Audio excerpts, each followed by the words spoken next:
过去3天呢、那么大概是台湾这1年多以来最震撼教育的一天。为什么呢？3天有30几起的本土案例，其中一起16个人啊，一天16个确诊案例，这破了我们台湾1000多个案例以来最高的一个记录，本土的啊。那么这是一个教训，那也告诉我们大家，那有的时候呢，难免啊弹性疲乏松懈了，必须适度再绷紧一点。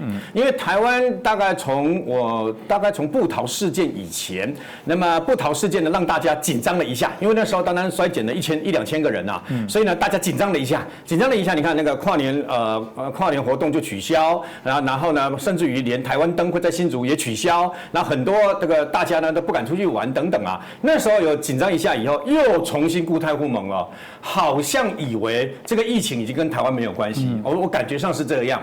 所以这次为什么会突然间此起彼落，把大家吓一跳？511跟512，尤其是512之乱，大家为什么会吓一跳？原因是因为台湾最怕什么？台湾不是怕本土案例，台湾最怕的是找不到源头，此起彼落的本土案例。所以昨天啊，你看从昨天跟前天开始的这个宜兰，然后呢，那么基隆、万华，突然间这几起一直蹦出来了以后呢，再加上前天的泸州，对不对哦？那么那个前狮子会的会长等等啊，所以让大家吓了一大跳。为什么？形同你好像觉得说，哎呦，有一条隐形传播链，大家最喜欢用的是什么？有2条、有3条的隐形传播链，可能已经很久了，已经好几个礼拜了，在那边偷偷传嘛，对不对？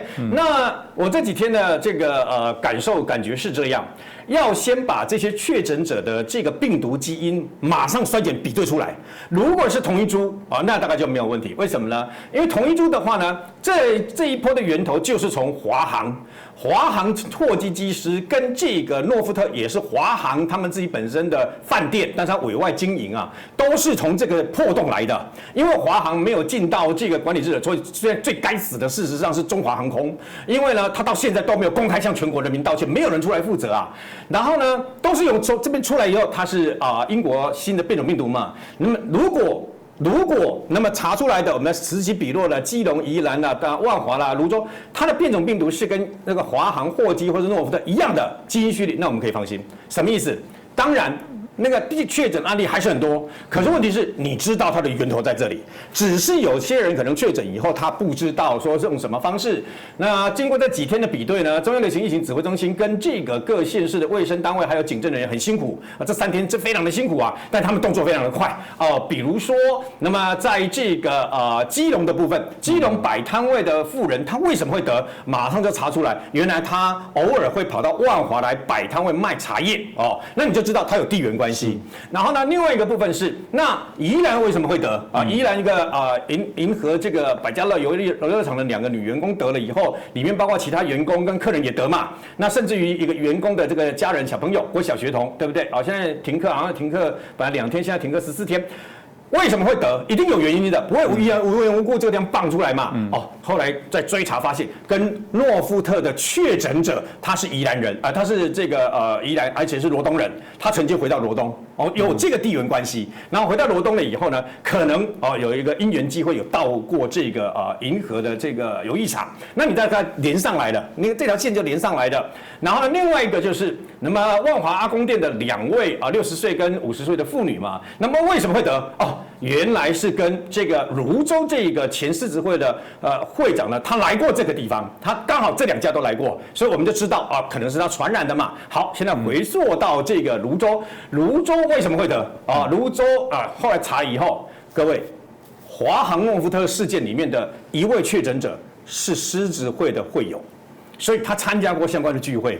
所以呢，你就知道原来这个前会长是有可能是因为之前的确诊者这样接触，然后得了以后，他很可能去敬酒，因为他曾经1天，那么中午跟晚上各参加一个婚宴嘛，又因为这样给他拖到这里，又有唱歌，又有敬酒又有聊天干什么的，所以整个按脉络知道了以后，大家就会心比较安了就不会有这个等于说很恐慌了。不过在这个地方也是再次呼吁这个县市首长我知道大家都很心急，我知道大家急于把自己的治理的县市啊给顾好啊。但是呢，我说的就是新北市长侯友宜讲话的时候要非常的小心，因为你的一言一行会影响到整个国计民生。你看侯友宜一个说，那么不排除封城，一句话而已，台股可以从崩这个的等于说本来跌600-700点，一下子崩跌到1400多点，1400多点是什么意思？是几千亿的市值不见了。而从昨天7000多亿的这个里面有4000多亿，看起来大部分被猎杀的都是年轻人，这些年轻人就血本无归。很简单，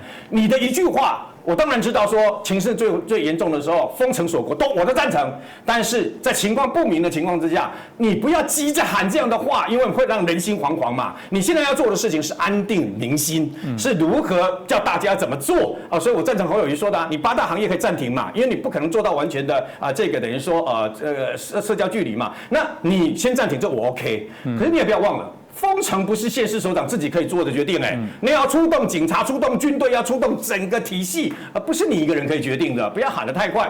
那这个事情也给大家一个教训。你看，所有的这么大一个北部5县市，那么扩展出来，结果搞了半天，还是因为那么华航的货机机师没有落实在居家检疫后的自主健康管理嘛，不能乱跑。你为什么可以跑去清真寺？不能乱跑。你为什么可以去接这个等于说空姐刚检疫出来就接去台北的这个酒吧，那个飞镖酒吧就这样子去就中了以后再散出去。这就是在你管理上面没有落实管理 SOP， 大家都落实 SOP， 那你我怎么办？我告诉各位，有疫苗。不是说有疫苗就可以把口罩戴掉为所欲为，不是的。